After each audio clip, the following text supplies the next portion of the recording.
Prep Test 67, game number 2. This game involves professors being scheduled to give lectures in a theory course. This is a straightforward sequencing game. They give us our 7 professors' names, PSTV, W, Y, and Z, and they tell us that they are being arranged from 1 to 7, no 2 at the same time, no big surprises here. So we set up a standard sequencing diagram and dive right into the rules. The first rule tells us that P comes before W. Easy. Next rule, T before S. Easy. Next rule, V before Z. Easy. Next rule says S is no later than third. So what that means is that S can't be in 4, 5, 6, or 7. Next rule, young is not 7th.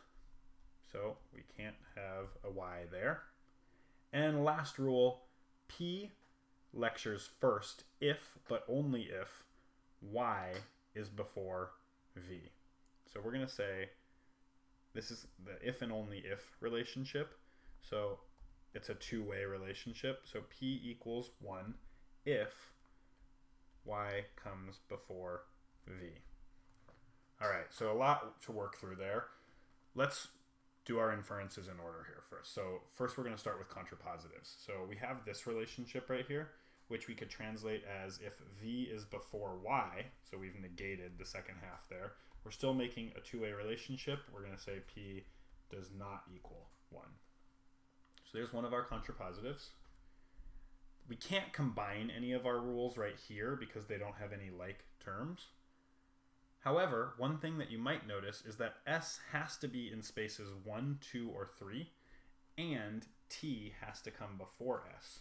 So we have limited options with T and S. And on the next page, we're going to go ahead and draw out those limited options. So we jump ahead, and we have our rules all written out over here again. And let's look at where T and S could go. So in our first situation, we could try putting S in the first spot, but you'd see right away that that wouldn't leave room for T ahead of it. Therefore, the earliest S could go is spot 2. And if S is in spot 2, T better be in spot 1. Another possibility is that S is in spot 3 and T is right before it. And our final possibility is that S is in spot 3 and T is in space 1. So let's see if we can do anything else with any of these diagrams. So first of all, we can fill in our other known facts. So we know that Y isn't 7th. We also know that P isn't 7th because it has to come before W. And we know that V isn't 7th because it has to come before Z. So they're giving us quite a bit of information there. We also know that W can't be first because P comes before it. And we know that Z can't be first because P comes before it. Okay. And just as a reminder, I'm going to write all of our variables out at the top of the page here so that we have them handy.